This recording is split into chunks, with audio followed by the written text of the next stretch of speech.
안녕하세요. 책 읽기 좋은 날 여운입니다.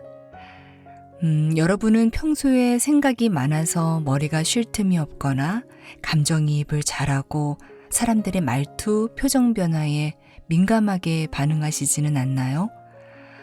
이런 사람들을 정신적 과잉 활동인이라고 하는데요. 전체 인구의 15에서 30%를 차지하는 이들은 일반 사고인들처럼 사회에 잘 적응하지 못해 자주 실수를 저지르고 오해를 삽니다. 그렇다고 이들이 결함이 있다는 뜻은 아닌데요. 단지 가지를 치며 뻗어나가는 복잡한 사고방식이라는 신경학적 특수성을 가진 사람들일 뿐입니다. 쉴 새 없는 생각, 넘치는 감정, 예민한 감각의 소유자인 정신적 과잉 활동인들은 한편으론 창의적이고 정이 많으며 예리한 안목을 지녔습니다. 하지만 다름을 나쁨으로 인식하는 사람들 틈에서 이들의 장점은 퇴색되고 온갖 부정적인 단어들로 규정됩니다. 프로불편러, 엄근진, 유별난 관종 등.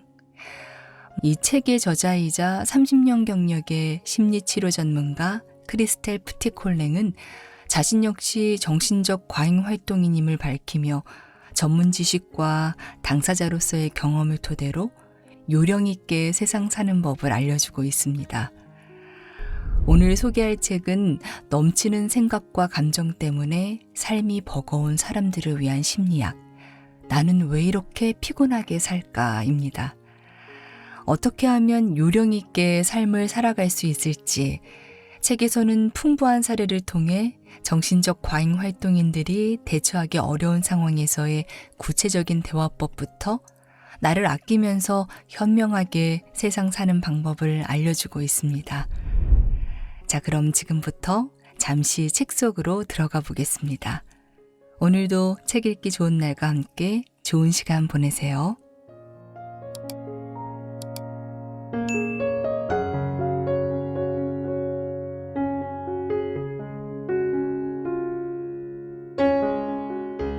다음부터 읽어드리는 항목이 혹시 내 이야기인가 할 수도 있는데요. 여러분은 몇 개나 해당되는지 귀 기울여 들어보세요. 생각이 너무 많아서 머리가 쉴 틈이 없다. 감수성이 풍부해서 감정이입을 잘하고 주변 사람들의 말투, 표정, 몸짓 변화에 매우 민감하다. 혼잣말을 크게 해서 사람들이 놀랄 때가 있다. 기분이 너무 빨리 자주 바뀌어서 항상 감정의 롤러코스터를 겪는다. 죽음, 실존, 사회의 부패 등 무거운 주제를 꺼내 대화 분위기를 딱딱하게 만드는 경향이 있다. 잘 지냈어? 라고 물어보는 상대에게 잘 지내지 못하는 근황을 털어놓고 상대가 관심 없어 하면 상처받는다. 언제 밥 한 번 먹자라는 인사치레를 왜 하는지 모르겠다. 어떤 문제가 생기면 그 즉시 해결해야만 마음이 편하다. 의심이 많아서 전문가의 말이라 해도 관련 자료를 직접 찾아보기 전까지는 쉽게 믿지 않는다. 주변 사람으로부터 창의적이라는 평을 듣는다. 이야기의 모순을 발견하면 참을 수가 없다. 집단의 규칙, 뿌리 깊은 관습을 받아들이고 따르기가 어렵다. 달콤한 거짓말보다는 쓰라린 진실이 낫다고 생각한다. 자, 그럼 결과를 알려드리겠습니다. 3개 이상. 어쩌면 당신도 정신적 과잉 활동인일지도 몰라요. 4개 이상. 온종일 머릿속이 바쁘고 복잡한 당신은 정신적 과잉 활동인입니다. 일단 다툼은 피하고 볼 일. 친구들과의 저녁 식사 자리에서 평소 사람 좋은 친구 하나가 그날은 무슨 일이 있었는지 술을 취할 정도로 마셨다. 그러더니 갑자기 어느 유명 가수를 헐뜯기 시작했다. 이미 돈도 벌 만큼 벌었으면서 이번에 또 수금을 하려고 감상적이기 짝이 없는 노래를 들고 나왔다나. 그런 기회주의적 졸작을 발표한 것은 팬들을 우롱한 처사라고까지 했다.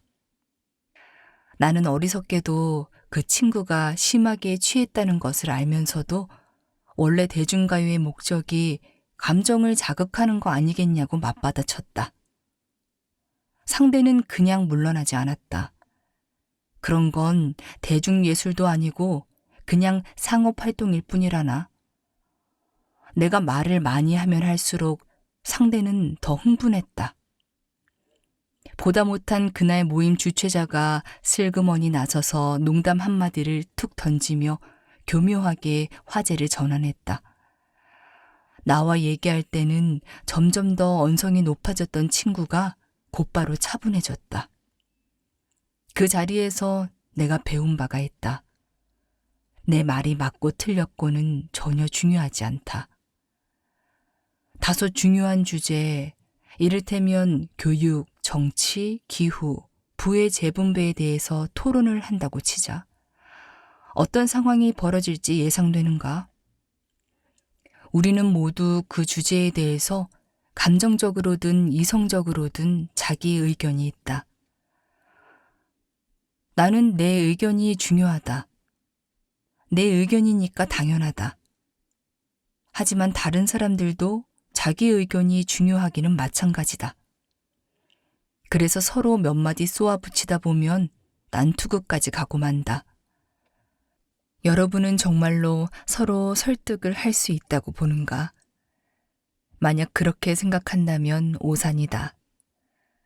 연구자들도 역선전은 오히려 처음에 가졌던 생각을 강화하는 효과밖에 없다고 확인해 주었다.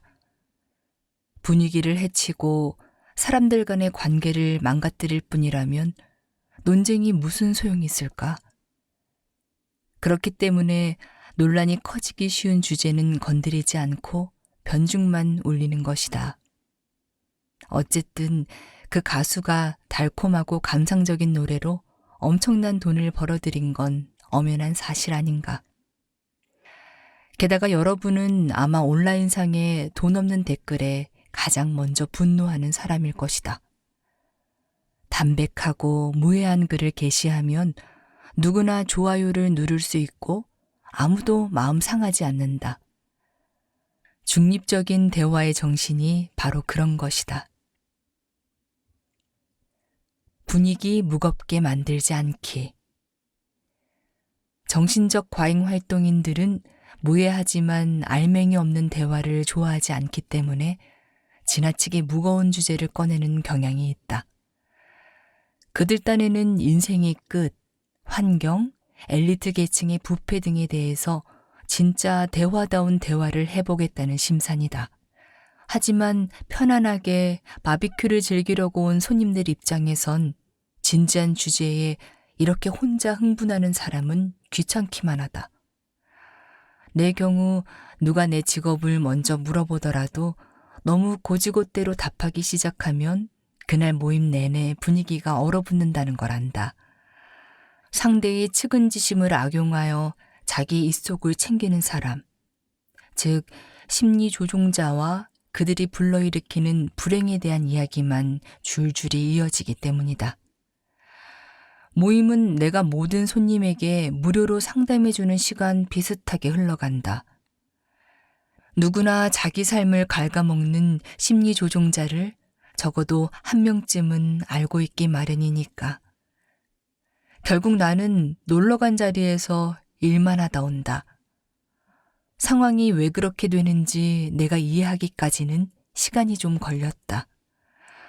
지금은 질문을 받으면 슬쩍 회피하면서 화제를 바꾼다.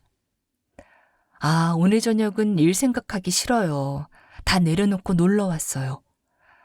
회계 일을 하는 친구는 내게 이렇게 말했다. 너도 그냥 회계 일 한다고 해. 그러면 아무도 더 이상 궁금해하지 않아. 글쎄, 아직 시험해보지는 않았다. 잘 지내지라는 안부 인사도 일반 사고인과 정신적 과잉 활동인 사이에 주요한 걸림돌이 되곤 한다.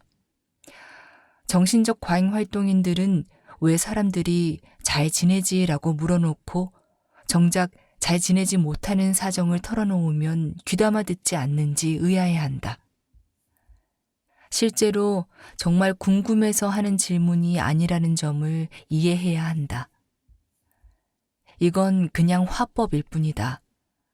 다짜고짜 본론으로 들어갈 수 없으니까 대화의 물꼬를 트기 위해 던지는 인사말이다. 이건 위선이 아니라 예의다. 그리고 예의상 이 물음에 맞는 대답은 그럼 잘 지내지, 고마워이지, 기회는 이때다 싶어서 요즘 느끼는 자신의 어려움을 구구절절 늘어놓아서는 안 된다. 개인적인 문제로 상대에게 부담을 주어서는 안 된다. 그러니까 누군가가 잘 지내지라고 물어보면 그 물음을 여러분에게 계기를 던져주는 마법의 주문처럼 여겨보라.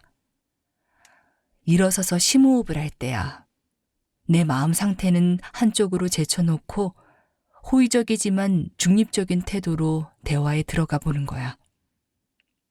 한 책에 따르면 관리자 양성 과정에서 감정을 배제하기 위해 사용하는 방법 중 하나가 하루를 감정일기 예보로 시작하는 것이라고 한다. 참석자들은 돌아가면서 간단히 나는 오늘 맑음입니다. 그 이유는 이라고 말한다. 이로써 자신의 기분을 내려놓고 그 다음에는 다른 사안에 집중할 수 있다. 감정일기예보는 유치원에서도 적용할 수 있고 직장에서도 효율적으로 활용 가능한 강력한 도구다. 집단 내 감정 전염은 우울, 공포, 나아가 집단적 공황이나 분노 등 부정적 영향을 미칠 수도 있고 행복감이나 환희와 같은 긍정적 영향을 미칠 수도 있다.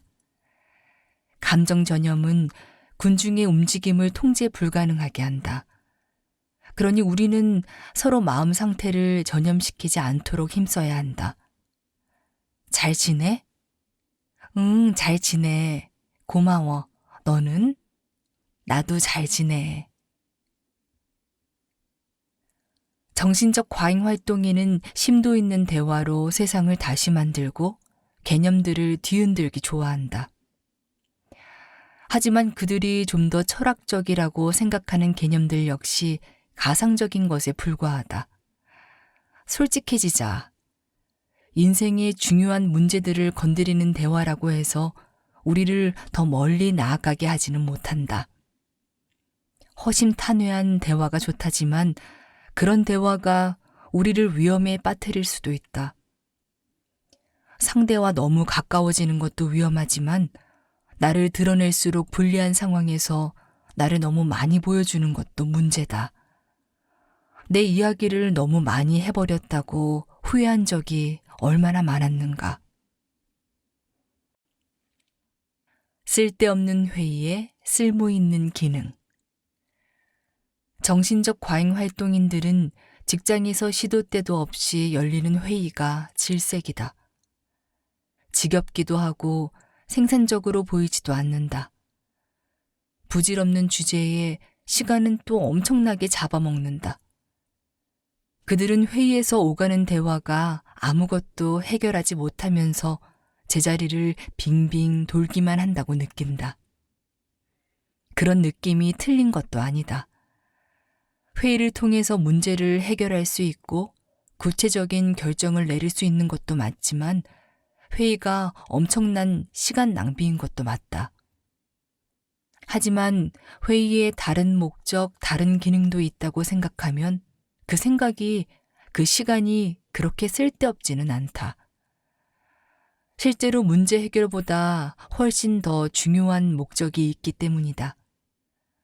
표면상의 목적과 숨겨진 목적, 명시적 목적과 암묵적 목적, 의식적 목적과 무의식적 목적. 눈에 보이는 문제 이면에는 잘 의식되지 않는 다른 여러 가지 문제가 있다. 한 발짝 물러나 모든 면에서 관찰하길 원하는 사람에게는 회의도 흥미진진할 수 있다. 회의는 무엇보다 한자리에 모여서 인정자극을 주고받는 기회다. 여러분은 이미 그 메커니즘을 알고 있다. 직장에서든 개인적 차원에서든 회의는 인정자극 추구의 여러 면을 건드린다. 일단 반복된 의식으로서 안정적 기반이 되고 예측 가능하면서 무해한 시간 보내기용 대화이기도 하며 결과보다 과정이 중요한 활동이다. 서로 할 말이 있고 함께 할 일이 있는 것이다. 문제가 없으면 회의도 더 이상 없겠지만 회의는 사회와의 기막힌 구실이다. 자선단체, 운동이나 문화활동을 함께하는 모임은 좀 더 분위기가 느긋하다. 정신적 과잉활동인이 한 명도 끼어있지 않다면 말이다. 중고물품 바자회를 준비하는 정신적 과잉활동인의 열의와 진지함은 종종 우스꽝스러울 지경이다. 모임에는 좋은 게 좋다는 식의 목적밖에 없는데 여러분은 과몰입하니 그 괴리가 너무 크다. 그러니 회의나 모임을 더 이상 심각하게 받아들이지 말자. 그냥 함께 있음을 기뻐하고 상호작용을 관찰해 보는 것이다. 숨겨진 목적들을 의식하면 그러한 상호작용이 흥미로워진다. 다음번에 아파트 입주민 회의를 한다면 이웃집 여자가 베고니아 화단에 대해서 쏟아내는 불만에 귀 기울여 보라. 그녀가 자신이 살아있음을 느끼는 그 순간을 연장하기 위해 얼마나 자주 그 화제로 돌아오는지 흥미진진하게 지켜보라. 파워게임을 대하는 자세. 일반 사고인들의 세상에서는 굳이 말하지 않아도 권력, 위상, 지위가 중요한 목표이지만 정신적 과잉 활동인들은 그런 목표를 추구하기가 거의 불가능하다. 그들도 가끔은 정치적 목표를 알아차리곤 하지만 대체로 그러한 목표를 한심하게 생각한다. 내게 상담을 받던 프랑시스는 자기 회사에서 일어나는 문제들이 어떤 역할을 하는지 통찰하고 있었다. 회사의 선택은 단기적인 금전 이익에 좌우되지요. 문제들을 통합적으로 고려하려는 시도는 일절 없고요. 저마다 5만 가지 문제를 떠안고 사는 척 하는데 그 이유는 이 회사에서 문제없는 부서는 사라져도 되는 부서이기 때문이에요. 동료끼리 피가 마르도록 경쟁에 몰두하는데 원래 직장 동료라는 건 같이 힘을 합쳐 일하라고 있는 것 아닌가요? 제가 보기에는 회사 전체의 이익보다 그들의 파워게임, 그들의 개인적 이익이 훨씬 우선시 되는 것 같아요. 파워게임은 일반 사고인과 정신적 과잉 활동인 사이에 주요한 걸림돌 중 하나다. 정신적 과잉 활동인은 위계 질서에 둔감할 뿐 아니라 대개 불공정한 처사로 깊은 상처를 받은 경험이 있다. 이 때문에 그들은 너무 빨리 백기사를 자처한다. 그들은 악과 싸우고 죄 없는 자를 구하기 위해 기꺼이 원정에 나선다. 다른 사람들의 문제를 도와주고 해결하고자 하는 그들의 욕구는 거의 강박에 가깝다. 불의, 횡령, 악습, 결탁, 줄서기, 그 밖에 소소한 잔꾀를 조목조목 짚어가면서 고발하고 싶은 욕구는 또 어떤가? 일반적으로 그들에게 돌아오는 결과는 좋지 않다. 역사와 이야기는 온갖 종류의 스캔들로 점철되어 있다. 위험을 알리고 경각심을 일깨운 사람에게 공동체의 감사와 보상이 돌아가는 경우는 본 적이 없다. 그 반대라면 모를까. 잔다르크, 돈키호테, 줄리언 어산지, 에드워드 스노드는 모두 그들의 불손에 대한 대가를 톡톡히 치렀다. 반면 고발을 당했던 사람들은 오히려 형편이 나았다. 기껏해야 독살 사건에 연루된 몽테스팡 후작 부인이 그랬던 것처럼 조용히 찌그러져 사는 신세가 되었을 뿐이다. 가장 실망스러운 것은 폭로에 대한 사람들의 무관심이다. 정말로 분노해야 할 때 사람들이 마비 상태에 빠지는 것보다 침통한 일은 없다. 위험을 알리는 자가 자기가 군중을 깨우기 위해 꼭 필요한 메시지를 보낸다고 생각하고 기꺼이 사막에서 부르짖지만 귀가 멀고 말을 할 수 없고 눈이 보이지 않는 사람을 상대할 뿐이다. 그 이유는 일반 사고인의 세상에 절대 불변의 암묵적 규칙이 존재하기 때문이다. 강자들의 뒷거래를 회방 놓아서는 안 된다라는 규칙이. 일반 사고인들이라면 진즉에 파악한 메시지다. 정신적 과잉 활동인들은 이걸 이해 못하기 때문에 자꾸 골치 아픈 일을 만든다. 입 다물고 살아야만 하는가? 어떤 경우에는 그래야 한다. 아등바등 싸워야 할 가치가 없으니까. 하지만 어떤 경우에는 그렇지 않다. 용납해선 안 될 일이 있다. 하지만 그에 앞서 정신적 과잉 활동인들은 신중함과 인내심을, 자료를 충분히 수집한 후에 비로소 나서는 법을 배워야 하는지도 모른다. 내가 정신적 과잉 활동인들에게 이런 이야기를 하면 그들은 문제에도 장점이 있고 영양가 없는 잡담이 관계를 맺어준다는 사실에 충격받는다. 하지만 그들도 곰곰이 생각해보면 문제 덕분에 삶의 목적을 찾을 수 있다는 것을 깨닫게 될 것이다.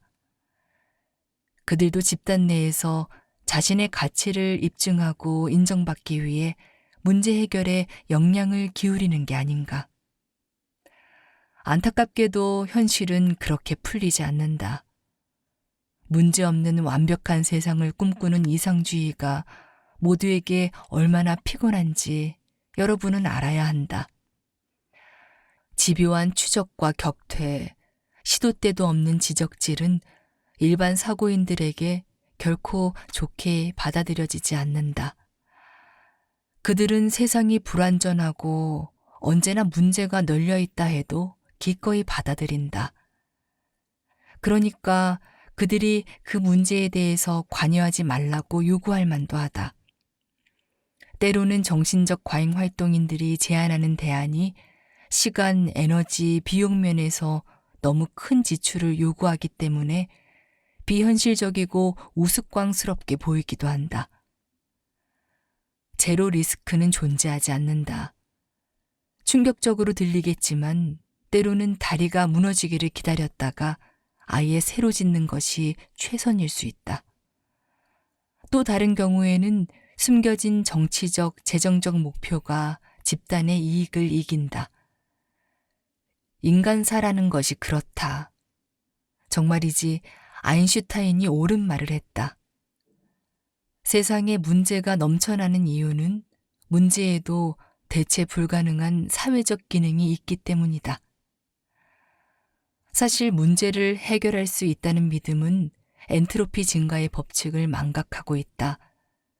물리학적 법칙에 따라 쇠는 녹슬고 나무는 썩고 커피는 차게 식는다. 아무것도 창조되지 않고 아무것도 사라지지 않는다. 모든 것은 변한다. 문제는 해결하라고 있는 게 아니라 더 중요한 다른 문제들에 파묻혀 사라지라고 있는 건지도 모른다. 산다는 건 수백만 년 전부터 그랬다. 불안을 마주하거나 회피하거나.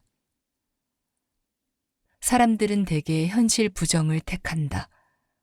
낭떠러지와는 적당히 거리를 두고 실존을 잇기 위해 생각을 다른 데로 돌린다. 수다를 떨고 기분 전환을 하고 이야기를 주고받고 함께 시간을 보내고 중독으로 도피한다. 그러나 몇몇은 진실을 선호한다. 그들은 쉴 새 없이 구덩이를 들여다보고 당장 그 구덩이를 막아야 할 것 같은 기분을 느낀다. 여러분도 알다시피 그들에게 문제는 해결하라고 있는 것이고 모든 문제에는 반드시 답이 있어야 하니까. 철학자들 대다수는 후자의 태도가 옳다고 생각하며 실존적 불안을 마주하는 것이 치료 효과가 있다고 본다. 그렇지만 오늘날 이 태도를 선택하는 사람은 극히 드물다. 기분 전환으로의 도피가 훨씬 더 흔한 선택이다. 현실 부정으로 도망칠 것인가, 현실을 마주할 것인가. 그건 중요하지 않다. 저마다 자기에게 맞는 방법을 택하면 된다. 그래서 심리치료 전문가들도 자신들이 찾은 해결 방법을 다른 사람에게 무조건 권하는 야만적 치료는 하지 않는다. 그런데 정신적 과잉활동인들은 모두에게 실존적 불안을 마주하기를 권하는 경향이 있다. 보고 싶지 않다는 사람을 억지로 낭떠러지 끝까지 끌고 가서 저 아래를 굽어보라고 하는 식이다. 정신적 과잉활동인들은 대부분 이러한 태도 때문에 미움을 산다. 아이들이 약간 그렇다. 아이들은 어른들의 짙은 불안을 깨우는 질문을 퍼붓는다.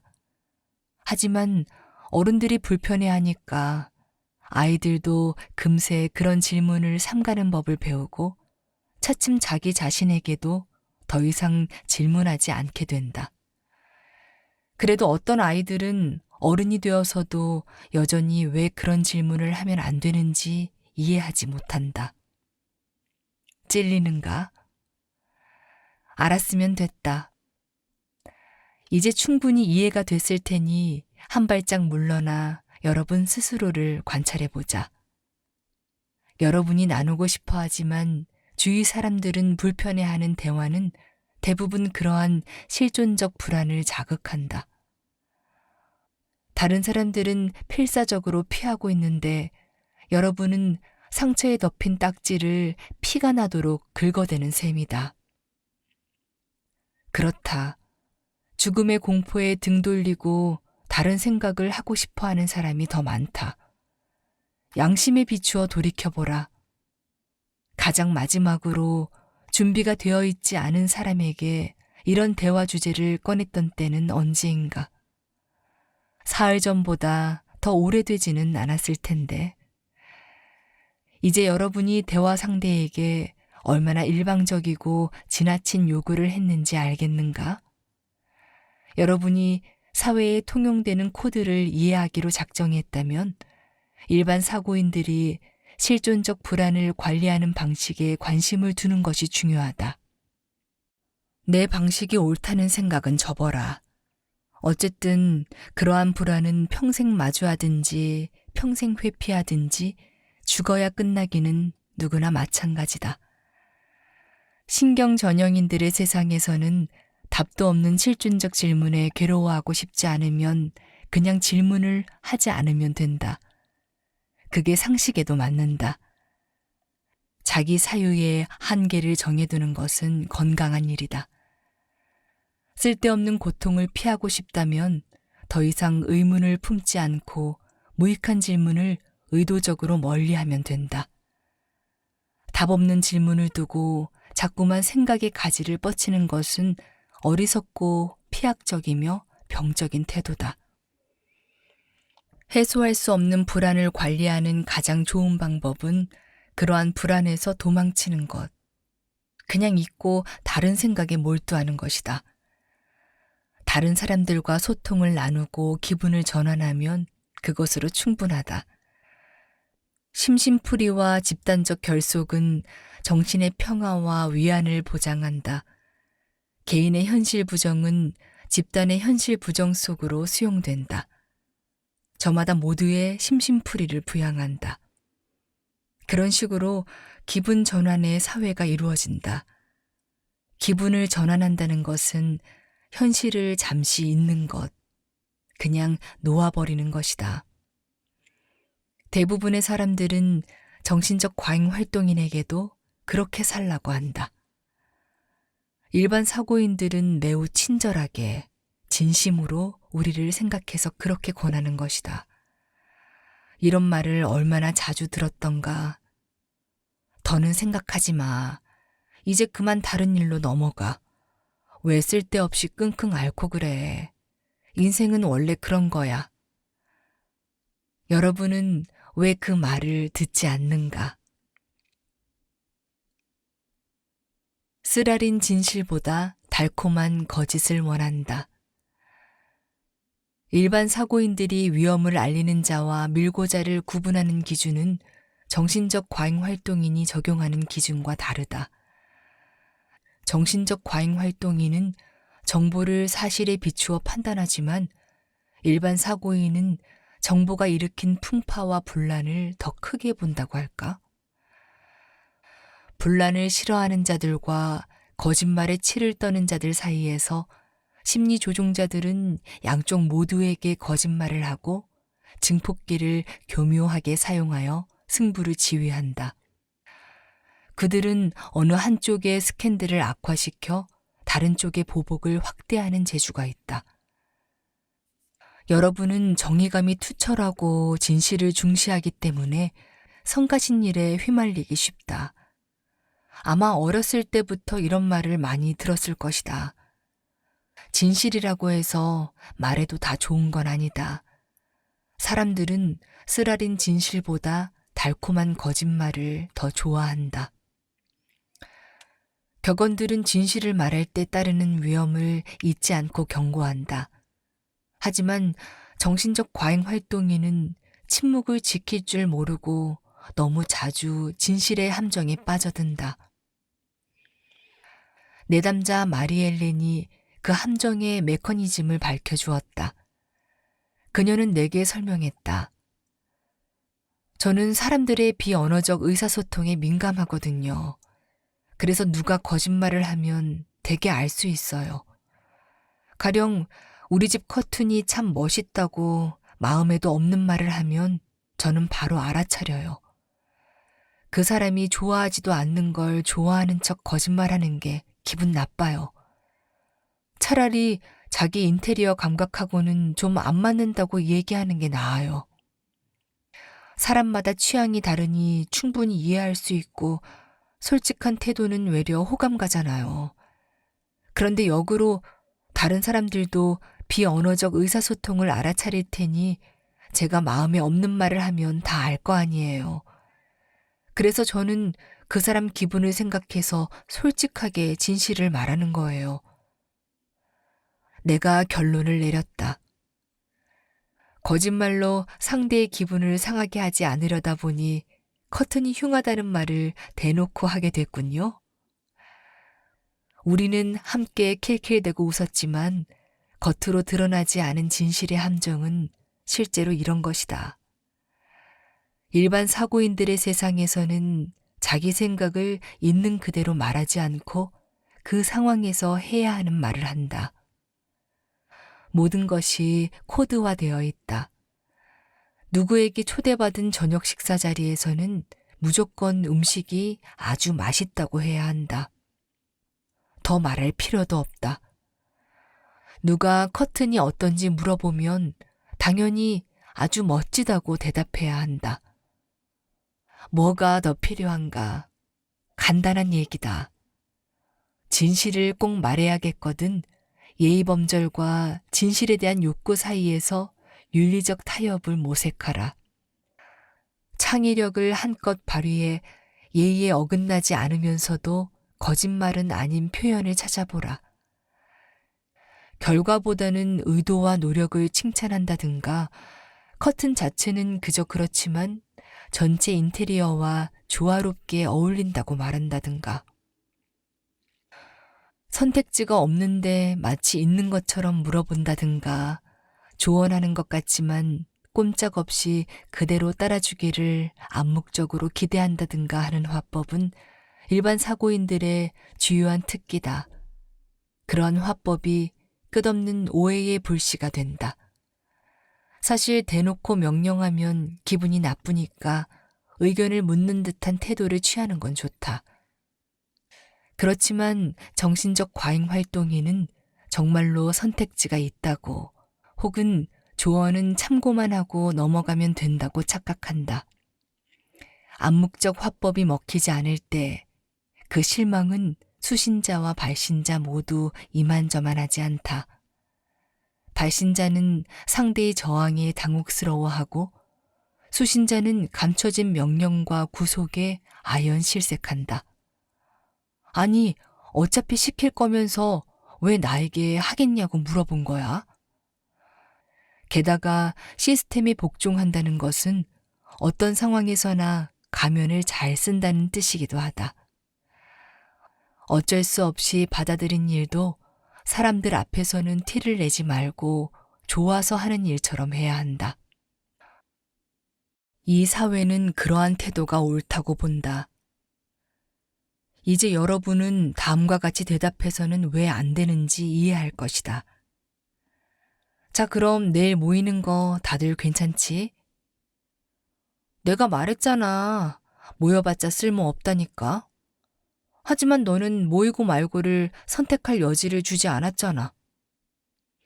코드와 절차를 존중하면 그것들이 부조리해 보일지라도 여러분 때문에 분란이 일어나지는 않을 테니 기본적으로 안심할 수 있다.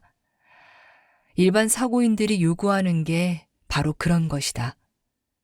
역설적이지만 진짜 배기 사기꾼들은 규칙에 복종하는 신용을 완벽하게 해내면서 딴짓을 할 수 있다. 정신적 과잉 활동인들은 그 반대로 대부분 부지불식간에 이러한 메시지를 전달한다. 당신들이 꾸며낸 태도에 관심 없습니다. 모든 종류의 가면 노름을 경멸합니다. 나는 내 자유가 너무 소중합니다. 이 메시지가 사람들을 불안하게 만든다. 정신적 과잉 활동이니 자꾸 미운 털이 박히고 이리저리 치이는 이유다. 일반 사고인은 집단 이야기에 완전히 들어가 있기 때문에 형세에 그의 삶의 의미가 달렸다는 사실을 잊으면 안 된다. 그래서 누군가가 집단의 규칙을 어길 때 그의 눈빛에서는 분노가 이글거린다. 이제 여러분은 설명을 충분히 들었으니 선택할 수 있다. 상대의 비위를 건드리지 않도록 주의할 것인가, 그냥 들이받을 것인가. 선택은 여러분에게 달렸지만 잘 생각하기 바란다. 한 번도 흔들린 적 없는 시스템은 폐쇄되고 경직되게 마련이다. 그러한 시스템에 우리가 해야 할 역할이 있는지도 모른다.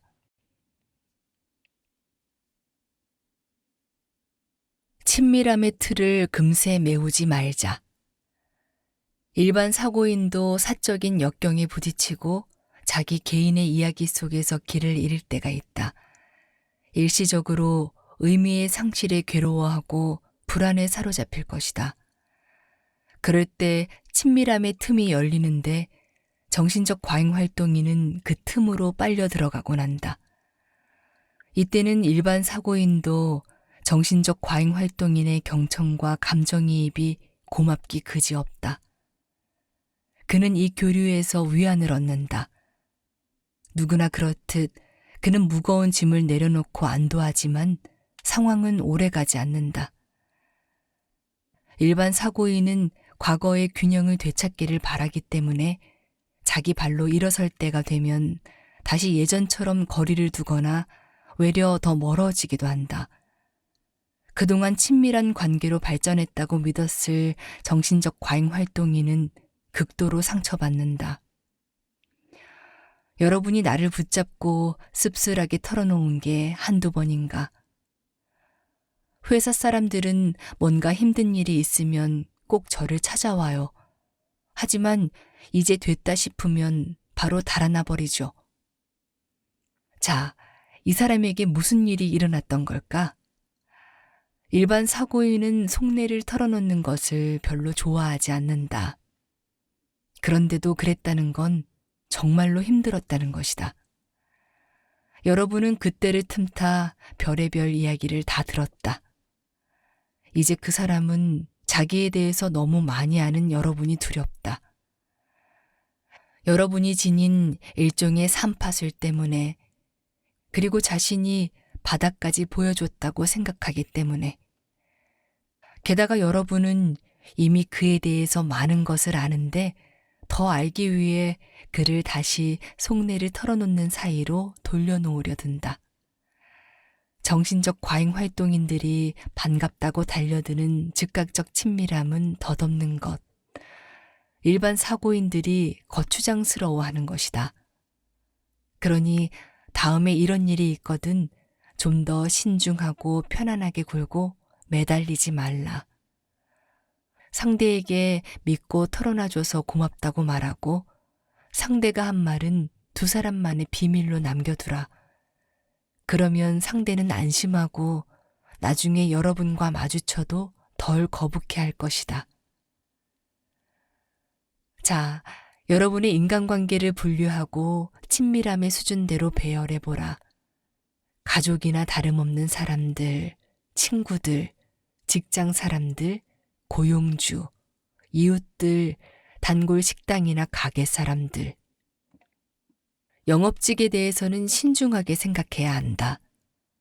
작정하고 살갑게 다가오는 그들을 새로 사귀게 된 친구라고 착각해선 안 된다. 어쨌든 친밀한 관계들로만 일상을 영위하려고 들면 진이 빠진다. 그건 누구에게나 정신적 과잉 활동인에게조차 버거운 일이다. 여러분이 너무 감정적으로 지치면 혼자 있고 싶어지는 이유도 그 때문이다. 찌릿찌릿 전류가 흐르는 관계만 관계인 것은 아니다. 밋밋하지만 평온한 휴식 같은 관계도 있다.